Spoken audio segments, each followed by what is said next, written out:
everyone. This is Mohan Desai. I'm here with Harlan Flam, and today we'll be we're I'd say we're 1 month removed from the U.S. presidential election. So today we're just gonna give a full debrief on the election. It won't be that long, but we'll make sure to go over the major details. So I think first of all we'll start on election day, and we'll just talk about what's happened since then. So, anything to add? Okay. Let's start. Yeah. So election night. I mean, we all know what happened. Trump won.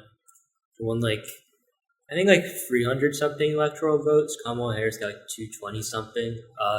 He won at every swing state. Kamala Harris obviously didn't win any. It was by a couple percentage points he won, so it was close. But the most notable thing was that Donald Trump got massive gains in basically every county throughout the country, even in the places Harris did still win these counties, but a lot of counties just saw a rightward shift in their views, and so that's why he won the popular vote, even though now we know that it was a very thin margin. He still won it, which past 2 times he hasn't. Yeah, it's interesting because these states like New York, there's 30 million people in New York, and Kamala Harris still obviously won, but instead of winning by 10 million, she only wins by 5 million. So that, even though she still wins and for all practical purposes, it doesn't matter. But for the popular vote, those extra votes for Trump, even though he lost the state, helped make him win the popular vote. Yeah, and it was pretty interesting, because people, there's this thing, his supporters are saying he won a mandate, so we'll go on to that, because his party, the Republican Party, won the Senate. I think it's 53 to 47 seats, and then the U.S. House. So he has complete control, of all the major institutions in Washington that pass laws. I will say, though, Democrats did much better in the Senate and House races, even though they're not controlling both chambers, especially the House. So we'll touch on this a little later, but the House, it's Republicans only have a 2-seat margin because Trump, he took 3 of the Republican seats away because he wanted to appoint these people from the House as cabinet picks. So Republicans at this moment, I think it's a 2-seat majority. So it's really thin. It could change in the next midterms. Wait, so when he takes those people away, are they replaced by Democrats? I think they can be. It goes to these districts have to have a special election, and it can very well happen. But I'm not exactly sure though. But I think regardless of what happens, you need a 218 seat majority to pass anything, and the fact they're barely over that is just. I think it speaks to just how divided the U.S. is. Yeah, it's interesting because yeah. I feel but at the same time, they're like Mohan said, like you said, there could be Republicans that disagree and will stop a Republican ballot, but at the same time, there could be outlier Democrats who might agree with it. Yeah. So it's. I feel the House is more of a toss-up. Nothing. It's really the only part of the government that really will stop something really radical from happening. And also, I think it's also the most reflective part of the U.S. society because your House representative represents your district, so I think they're able to have more discretion than, let's just say, a senator that represents the entire state. Because the further up you go in in Washington, the less representative it gets. I think Donald Trump, he didn't speak to a lot of people, obviously, and that's why he won. But he doesn't represent your district, for example. He represents the entire country. So that's true. That's a good point, actually. Yeah. I think with that, I think it's interesting to see what happens in 2026 midterms. The House could very well go to Democrats or not. Same with the Senate. And then 2028, I think it's just too early to say what will happen. But we don't know. Like for Republicans, probably gonna be JD Vance. I'd say. Well, A nominee. it's so early. Yeah, I mean that's the most logical. But anything Like can happen. right now it is, but it's still Yeah. 4 years early. And I feel like 4 years ago we were like, "Ooh, Ron DeSantis is like a realistic option for a Republican nominee," and it turns out nope. Like, No, I mean Donald Trump. He's basically controlled the Republican Party but for it the just last 10 years. but it also just speaks to the fact that 4 years before an election we just don't really know. And I think that's one reason to be Optimistic. optimistic, because I mean this could motivate people to make change, take actions, things like I mean, that. like you saw with Biden's presidency, like a lot of wars happened that I guess you could say were unforeseen. I mean, if you're really like into these conflicts, you probably would say no. But with that, the border crisis, inflation. I mean, a lot of these things could just pop up, and the incumbent will just inevitably have a harder time winning. So you never know what will happen. But That is true. They do have because what's interesting is that Trump had a 4 year term, Biden had a 4 year term, and now Trump's gonna have a 4 year term. So I think in the old days, like the incumbent had a huge advantage. Like, yeah, I think because I mean, like I feel like now, like you don't see like two straight term presidents because like George W. Bush, like Ronald Reagan, Bill Clinton, like they literally, Obama. like Obama, like they like owned like decades. They own a decade. Like their party like dominated a decade, but now it's going back and forth, and because our country is really polarized, so I don't. It's interesting to see what will happen. Trump kind of dominates 2 decades because Yeah, that's true. even when Biden was president, Trump still had a huge influence in politics. Yeah, I mean, he was laying the groundwork to win in 2024, and he did. So I definitely agree with that. Like, Trump he's been an influential figure, and now that he can't run again, I think you'll have an interesting legacy, let's say. Like 100 years from now, do you think people like Donald Trump's going to be in the textbooks? Well, I mean, obviously, but like have Yeah. a significant role in the textbooks. I think it depends on what he does the next 4 years. Like, if he does something very radical, he won't be remembered well. But if he kind of, I don't know, like, he doesn't do much unless the country, like, repair itself and isn't too extreme, I'd say, like, he'd be remembered as just, like, a polarizing, but, like a quirky figure. Yeah, like a center right in terms of policy, but in terms of rhetoric, it's more far right. Yeah, I mean, people voted for him because he was an outsider initially, and I think he still is kind of like he's anti-establishment, and I think people really resonate with that. So I think in that sense, that's what the textbooks will remember. It's true, but I think another thing with textbooks will remember and people will remember about this period of time in politics is that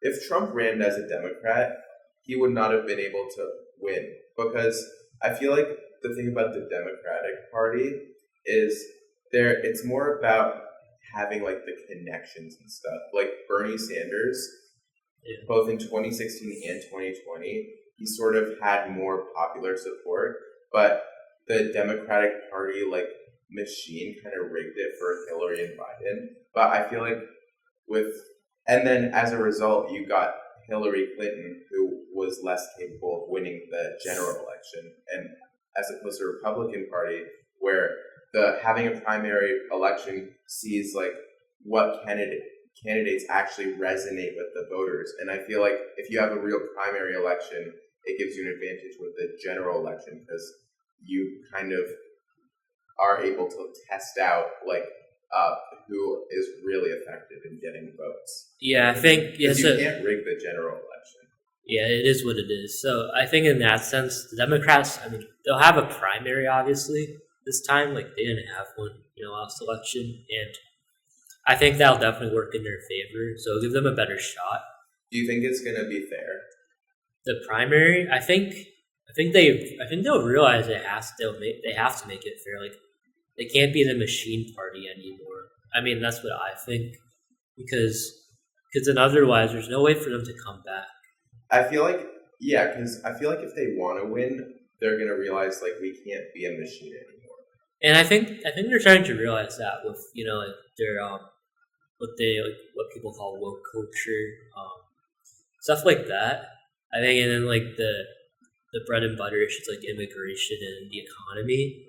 I think they'll revert to a more populist message or a person who's able to convey like the message better because I think what lost them that election was the fact they had a candidate Kamala Harris who wasn't the best at articulating and she's also naturally very cautious as a person, so I think that's what they have to do. Yeah, I agree. I feel like she was like she was so focused on little tiny things. She was like, "Oh, are we saying they're weird now, or like they're fascist? Like it's or oh, is my position gonna like fracking? Not like." There were so many little things that she was constantly analyzing, and I feel like people sense that Trump, even though he is so polarizing, very divisive figure, he was at least being himself. He wasn't trying to hide anything. And he was pretty consistent in his policies. He said the same thing over and over again, but that just worked. And if politics is moving in that direction where people are like really trying to like connect with voters, like being more relatable, I think that's something good that can come out of Trump's presidency, along with probably a lot of bad. Yeah, I think it's also interesting because at the same time, like the U.S. is a unique country because you could argue the states also have as much power as the federal government in some respects. So I'm like curious to see how that play out in this next term because Trump might want to impose stuff, but the states will say no. And I mean, like federalism, I think it's an important thing, and I'm wondering how that will go. Yeah, that's true. And also, but one thing about this is that in Trump's first term, he really wasn't. He really didn't do anything like seismic. Like he implemented some Supreme Court justices, which is pretty big, but not like extreme.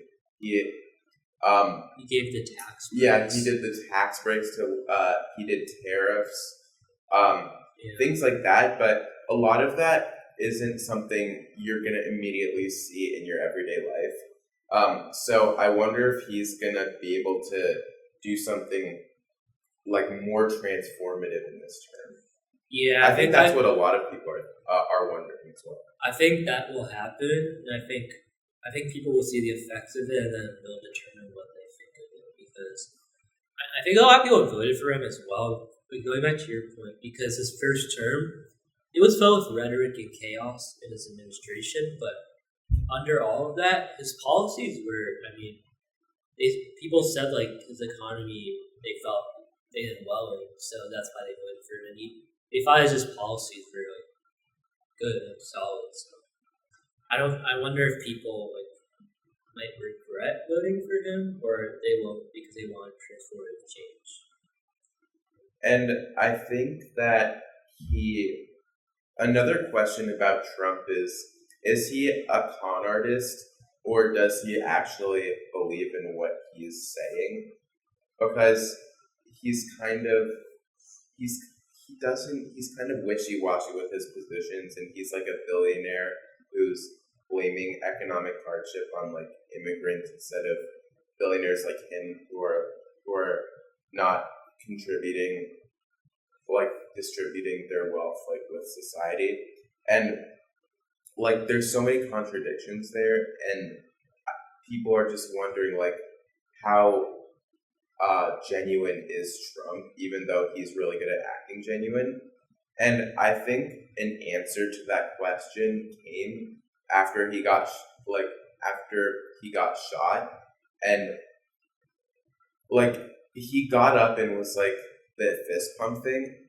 I feel like you, in order to like do that, like if you're looking out completely for yourself, I feel like you would immediately hide. But like if you like actually believe in something, like he didn't know that the shooter was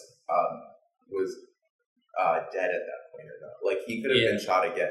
The fact that he like put his fist up and was kind of putting his life on the line, like exposing himself again, I feel like for me at least showed that he actually, I don't know what it is, but I think he actually believes in something. And like his willingness to die for like his beliefs is admirable. I'm not saying his beliefs are good, it's just that I feel like that moment confirmed that he actually believes in improving the country in some way, but what he's doing still probably isn't going to be good. Yeah, I mean, people fear like he's gonna go after political opponents, and I think he might go after some. Like he had this interview a couple days ago, and he mentioned how people who investigated him for like the January 6th attacks in the Capitol because they want to overturn the 2020 election. Like he's like he wants to he thinks they should go to jail, that committee, like Liz Cheney and some other representatives on that chair. But like at the same time, he said this interesting quote which I found pretty not remarkable but pretty poignant and intriguing. It was like or pretty revealing. He was like, I'm not like seeking retribution. My retribution will come from my success. So I'm just like curious if like he might half go after, he might half carry through on his like political rhetoric and then half not, or what will happen. Because like for example, FBI, he's gonna appoint like a far right guy, Kash Patel, but at the end of the day, it's whatever Trump tells him to do. So I'm just it's just like pretty like ominous. Yeah, you're right about that. I feel like I really just don't get too invested in his cabinet picks because it's really Trump running the show. I mean, maybe Elon Musk is like having a bit of an influence as well. Maybe JD Vance, but I'm pretty like with everyone else. It's really just whatever Trump tells them. I think he's like the one leading the country himself, and he's the one pulling the strings. So I feel like I don't know, just like the cabinet members are distraction. It's more about what he's doing. It's all about loyalty, and it all comes down to him. So, like for example, like if you go to like Stalin, like Kim Jong Un, and you go to his like seconds in command, or Xi Jinping of China, and go to their seconds in command, like nobody cares at all about them. Nobody, because it's really just him who's giving all the I think making all the decisions. And I think that's what probably worries people the most. But yeah, his cabinet. I'm not going to talk too much about it, but there's a lot. We could spend days talking about it. But some of his cabinet members, I'd say objectively are qualified, and then some others somewhat qualified, and there's others who are not. His last term he had much more I'd say conventional qualified people, but this time it's more of his discretion. Interesting, yeah. Matt Gaetz. Matt Gaetz, like for example, he got struck down as the AG, and that probably would have been way more concerning to people, but he was replaced with a more qualified person who might be more have Trump's political position, but he is qualified. So I think you just have to see how it goes. Also, it's what you like. It's not like he's gonna pick someone who doesn't have his views. That's the. And I feel like there are some other picks where it's for what's realistic, it's not terrible. Like, for example, a lot of people have mixed opinions about like RFK Jr. And I feel like that's because there's different areas of his philosophy that contradict each other. yeah, because I feel like Bernie Sanders was actually saying this, who's like the biggest enemy of Trump, but he was saying RFK, what he's saying about the food industry and all the chemicals and the processed foods, taking those on is actually a really admirable goal. But at the same time, his attitudes towards things like vaccines is more harmful. So Yeah. I feel like it's just I feel like people shouldn't like just assume everyone is like Hitler, like they were trying to do. It's mixed. I mean, it's bad, but it's like you should probably. It's like more nuanced. It's more nuanced. Like things are more complicated. Yeah.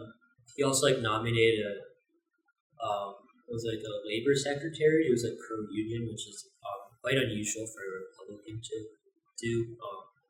It's like I think what we're seeing with Trump is he's like trying to unify the country somewhat, but at the same time he's just gonna be Trump. Like, I think he's just gonna be more subtle with what he does. I believe, like, because I think that's how he transforms things. I don't think it's gonna be through direct action. Yeah. But anyway, if hopefully you enjoyed our conversation about it, we didn't want to give like our actual political views, but yeah, and it's complicated. Like no matter what side you're on, like there's definitely reasons why it's definitely valid. A lot of people saying the other side isn't valid. I think it just doesn't contribute anything. Yeah. I mean, it is valid, but like at the same time, it just won't contribute anything. I know, and the other side is definitely we all like they have a point. Like just if you look at it from their perspective, or like nobody's just gonna say something randomly. People have reasons. So I feel like instead of just thinking, oh, you're just a bigot, just think like about the reasons why people are a certain way. Not that there aren't bigots, but it's just not that you're endorsing it. It's just you gotta think about why they're thinking like the way they do, and then you can help. All right. Well, hope you enjoyed. Yeah. Thank you, everyone.